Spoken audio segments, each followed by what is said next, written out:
moon. All right, what's going on, Kim folks? Yes, sir. It's your country cousin Yoni. We're back. Episode 2 of season 2. Thank y'all for tuning in. Thank you for everybody that's continuing to support my podcast, liking and sharing, doing everything that you do. I sure appreciate it. You ain't have to do it, but you did. And shout out to my last guest for episode 1 of season 2, Miss Jillian Smart. Thank you for helping me kick that off.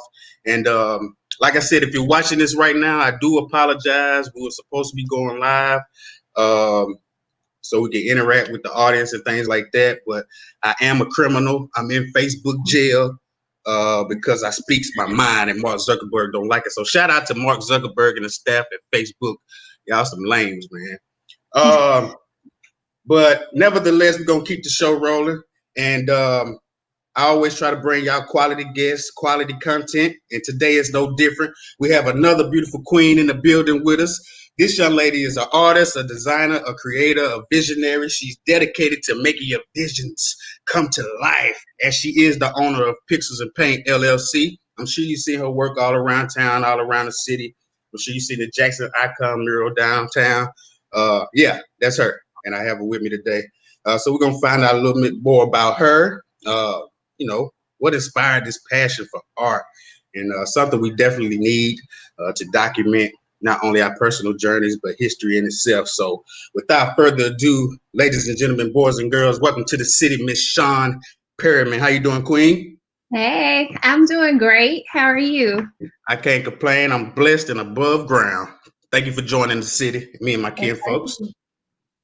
I've been trying to get with you for a minute, and I finally had the opportunity to reach out to you, and I'm glad you accepted.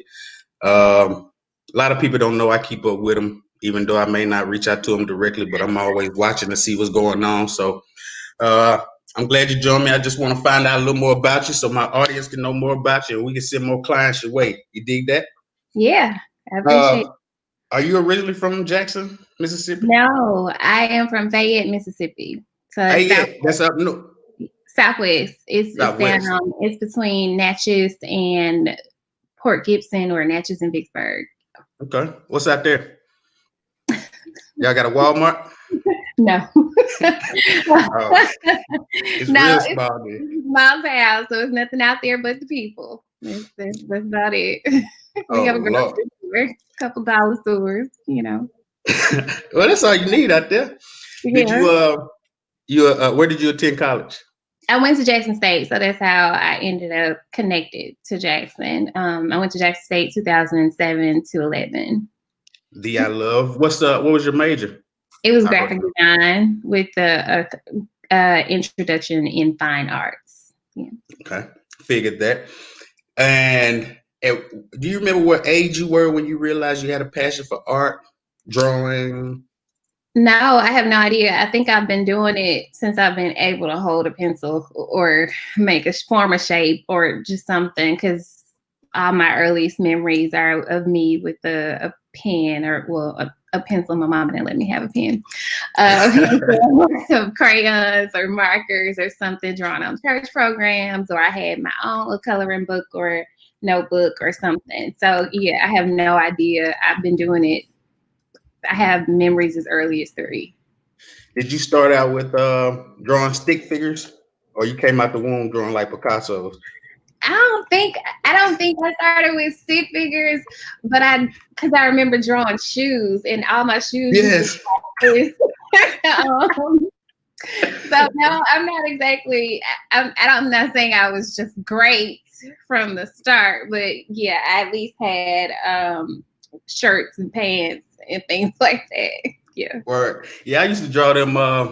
Draw me some fresh Nikes or something. They look like them Bart Simpson shoes. Yeah. Kind of like a downslope heel. But or mine would be really round. Mm-hmm. For some reason. I had never seen shoes like that, so I don't know why I drew them like that, but yeah. It's always mind-boggling to me, like, how does the vision transfer from your mind to like paper and just look so perfect? Is that just your gift? Yeah, because I really can't explain it. People ask me all these questions all the time, and I'm like, I have no idea. I just do it, and I don't want to sound like a snob, but yeah, I just do it. I don't have an explanation for it.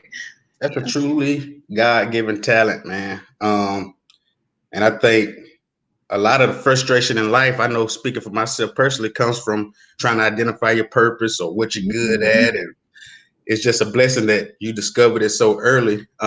When did you decide to when did you say, all right, this is what I want to do in life. I can really make a living from this. When did that? Um, so like I said, I've been drawing and creating things all my life. I started Mm-hmm. painting in middle school.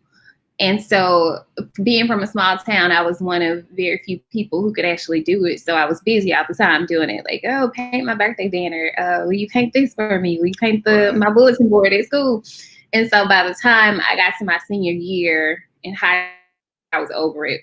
And I wanted to do something else.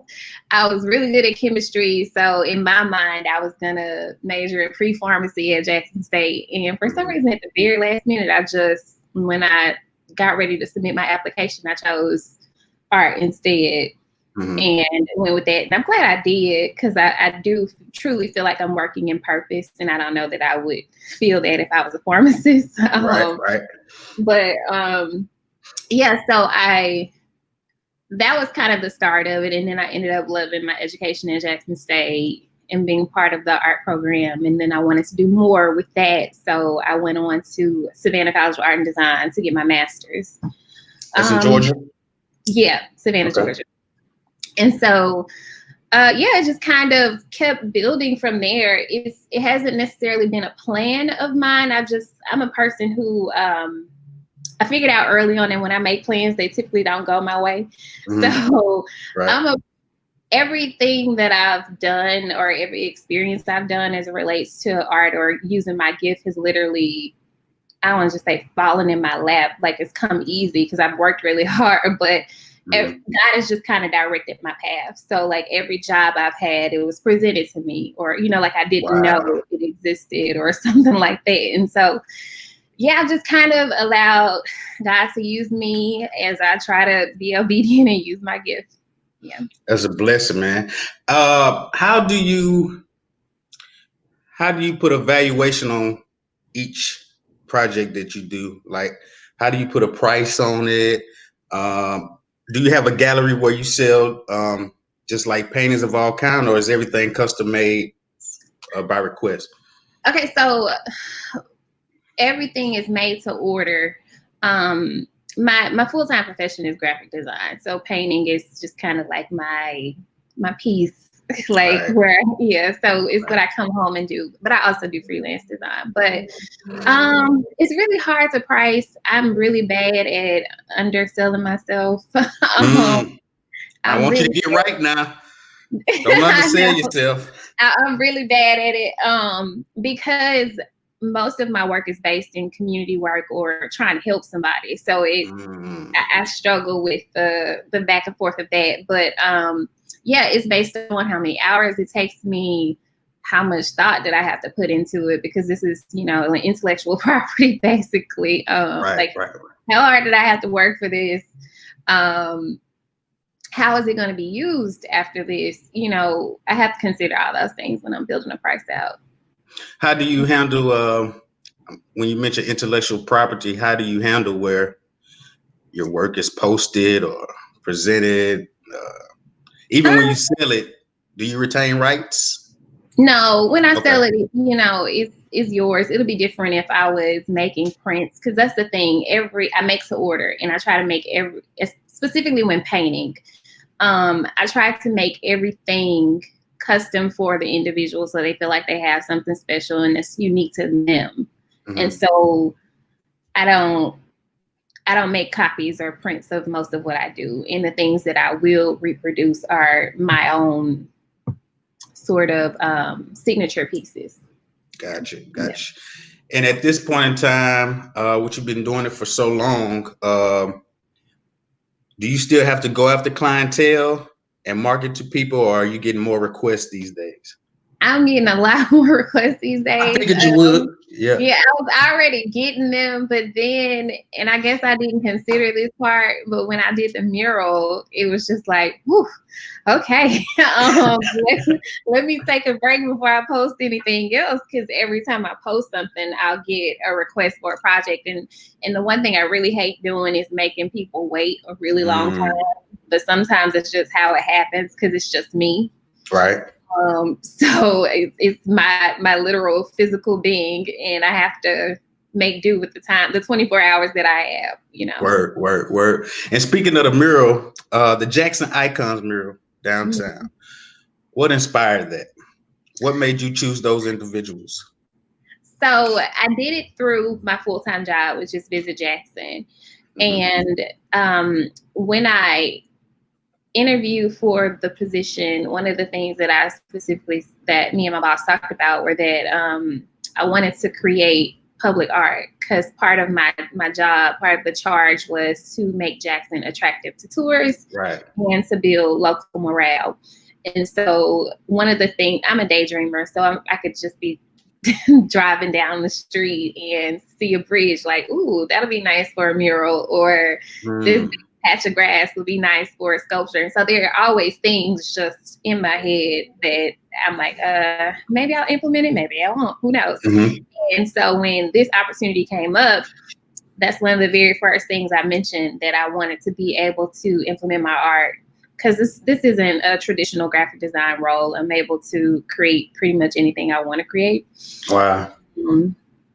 So that was one of the things that I wanted when taking the job. And so I designed it way back in September, October, something like that. And what we ended up doing was just sitting down and really thinking through the pillars of what Jackson is really known for. So there's music, civil rights, food, literature, and why am I drawing a blank? Oh, performance arts. And so we couldn't think of one person that would just be easily recognizable for food. And it's just so much of it. We could put some Big Apple in. We could do a lot of different people. So food was harder to nail down. And civil rights, naturally, we landed on Medgar Evers. And like I said, we went back and forth with a couple people in the office about who would make for a good feature. And I think we had the hardest time with music, because we have so many, but we ended up with David Banner because he represents a totally different audience. Like, he's not your traditional blues singer, because we have a ton of those. And he represents a younger audience, just like a totally different demographic from Eudora Welty or Medgar Evers or Thalia Mara. And so we wanted to make sure that we chose a diverse enough group of people that enough people in Jackson would feel like a part of themselves was memorialized. I think y'all nailed it. I want to talk about Visit Jackson, but before I get into that, do you collaborate with other artists? I have not, but I am totally open to it. And it's mostly because I've kind of flown under the radar, just kind of, I'm not a big part of any, art communities, or really, I guess, a stereotypical artist. I just like y'all are shy, quiet. No, I don't think I am. I just kind of run in small circles. I'm kind of reserved in that regard. Like, I'll show my personality to my people. But yeah, it's for no particular reason, nothing against like being a part of a larger community. It's just, I've been stretched out to different, like, I like to have my hands on a lot of things. I like to do a lot of things. So it's rare that I'm stationary enough to be a part of something like that. But I'm 100% open to it. I was, in my mind, I was flying under the radar. And then there's the mural. So boom, that went away. Right. The reason I asked is because I was wondering if you knew who did the Crit mural, the mural. He goes by Birdcat, but I've never actually met him. He's not from here? I don't think so. Okay. I think he might be from the coast, but don't quote me on that. But yeah, he did a great job. So I wouldn't mind working with him. That's just amazing to me. Yeah, I just try to put myself in your shoes. If I was drawing that icons mural, I think it'd probably be like this small, like the way you, how did you just get everything down to the exact measurements and how to cover the entire wall and like I measured the wall what? first, and then yeah. So I literally at the old Capitol Inn, they let me on the roof, and we had a I don't know what you call it. It's kind of like a rope measure. So I literally just dropped it down to my coworker to measure the height, and then we measured the width and everything. And I just put those dimensions on my computer, designed it on my computer. When it was time to produce it, I projected it and traced it out. Yep. And you dang, I drew a blank. Hell, I don't know. I was about to add something in reference to the mural, but I'm sure to come back to me. Now, Visit Jackson. You guys recently won an award. What was that about? Yo, what's done on me then? No, I'm not. I visited the website. I couldn't remember the name of the award, but we do a bunch of different things. That's the only reason why I asked. Okay. And I honestly don't know what they all are, because we have a sales team, we have a marketing team, and then we have administration and the executive team. So most of our awards are submitted through marketing, but we have our hands in so many things because tourism is just a beast. You know, we have print advertising, we have web, we have videos, we have a podcast. So just like a lot of different things. So that's why I was like, I have no idea which one you're talking about. I thought you were trying to flex. No. I'm not I'm gonna bring it out you one day. Just how you flex one time. If I do it, it is in jest, and it is going to be said in the most sarcastic, understated way. It might take a minute for you to notice that I did. Right. I feel you. Now, Pixels and Paint LLC. You're the owner of that. How long have you been operating Pixels and Paint? 2 years. I took a big break from painting. I want to say after college, I took a big break and just really focused on design. And for a while, when I came back to Jackson, I was teaching at Jackson State. So I really focused on the design part, and I ended up needing to get back into painting. Like I yearned for it, kind of. So I just wanted to make my freelance official. So I gave it a name, basically, because I've been doing freelance since I was at Jackson State. Both painting and design. And so I just came back to my freelance after taking a bit of a break and wanted to give it, be in a more official capacity. I dig it. Do you have any business partners? No, it's just a little old me. See, that's motivation for me. Maybe I can stop complaining all the time and just get the work done. Yeah, it doesn't take much. It doesn't take much at all. Just one project at a time.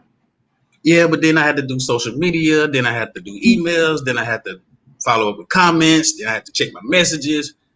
Like, I totally get it. So what thrust me into it was like I thought about it and I'm like, it's no big deal. It's no different from me doing my freelance. But what pushed me into it was a friend of mine I illustrated a book for, and she was doing like a pop-up at an event in Jackson. And they needed other vendors. So she gave them my name and they reached out to me, and it was like a week out. So I'm rushing like, let me find my business name. Let me get tablecloths. Let me get some paintings, because I don't pre-make anything. Everything is made to order, like I said earlier, because I like for my paintings to have a purpose, or for the person I'm giving it to feel like they had a voice in it. So I don't like to make things ahead of time. So would you make it like immediately, like what if you had an expo, like as a vendor and somebody requested? So that's what it was. It was sort of an expo, and I had like a week or two to get real things. Right. And I didn't have any, so I ended up just like staying up all night for a week, or just like the whole weekend before, just knocking stuff out. And I ended up with maybe like 8 large paintings, not large, but like, large enough to hang on the wall. Right. Like 8 original paintings. And then I made like a lot of these really small ones that were pre-painted backgrounds, but then people could choose, like, I want this to have a quote, I want this to have my name or whatever. And I can do that on the spot. Or Stuff like that. I don't typically do those events because it's such a hustle in terms of just like all the work that's required from it.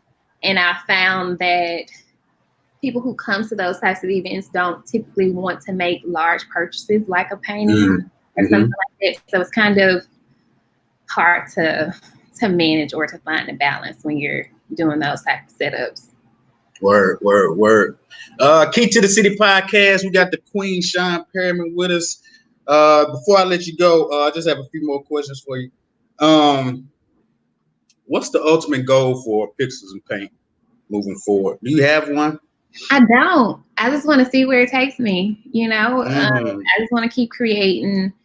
There's no, I want to have this amount of money in the bank, or I want to retire by the end of this. There are just a lot of things I want to do. Like, I want to do more murals. I want to have my hand in the community a little bit more, whether that's painting or designing or, I don't know, interior design or something. Like, there are a lot of things I want to do or that I have interest in, and it could be helping to rehab a house or redevelop the community. As long as I'm able to create, I'm content, and I don't have like any large overarching goals for it. I just want to keep doing what I love.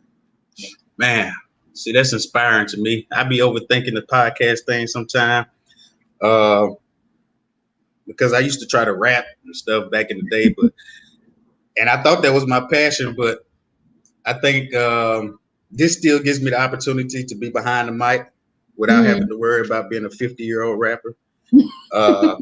So I feel along the same lines as you, that I just want to continue to inspire and put out great content and just get better with everything that I do. So that's inspiring to me. I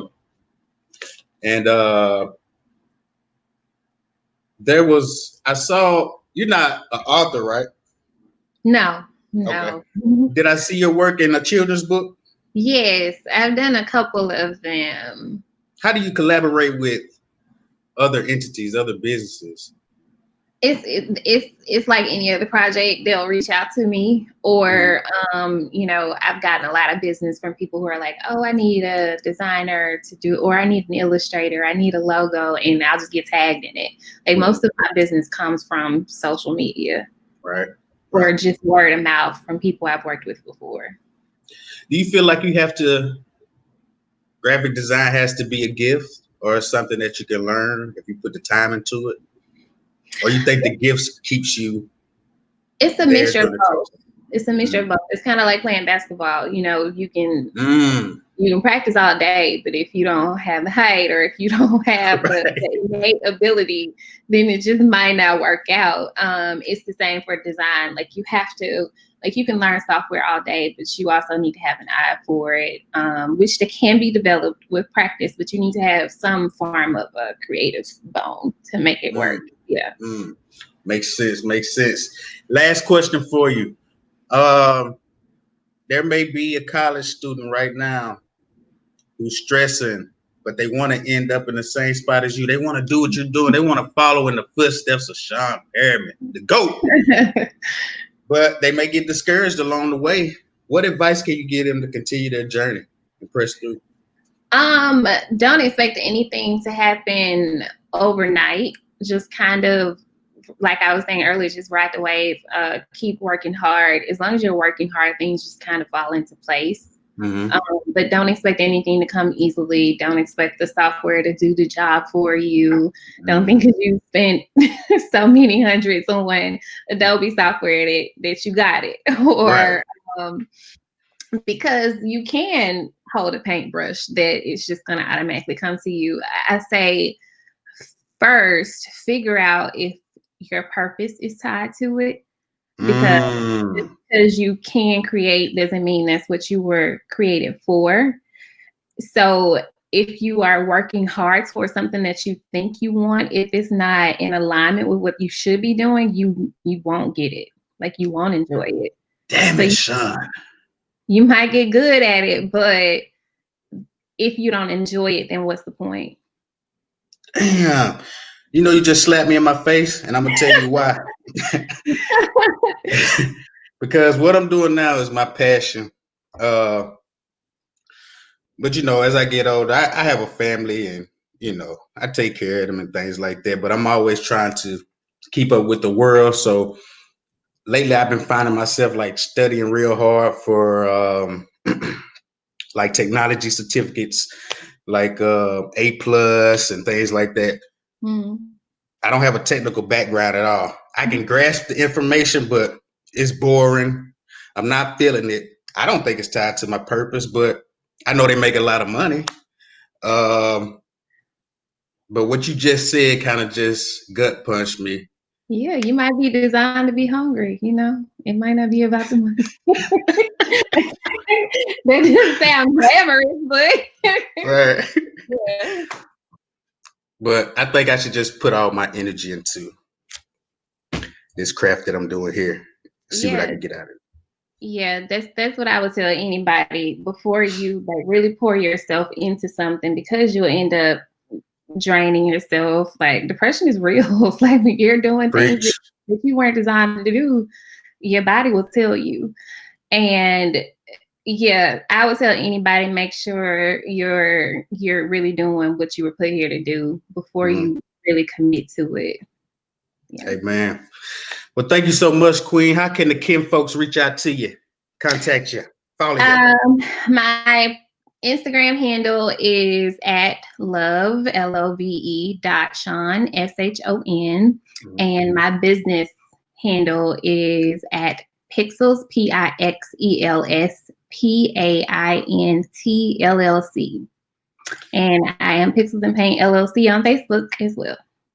Y'all go check her out. Go support her. Follow, like, comment, share, spread the word. Keep bringing her business. She's doing great things in the community. Definitely inspiring me, and I'm sure she's inspiring others as well. You keep doing your thing, Queen. I'm glad you joined us. I'm proud of you, and we definitely gonna work together in the future. I'm not just Thank you. BSing. I Thank mean you. that. And Ken, folks, I thank y'all for joining us again for episode 2. Tune in tomorrow for episode 3, and we're gonna get this thing together. I promise I'm gonna stay out of trouble, and so we can live stream. And last but not least, shout out to Mark Zuckerberg and the staff of Facebook. Man, y'all are truly some lames. Thank you. Peace and love. All right, Queen. Be easy. Absolutely. Thank Thank you. you.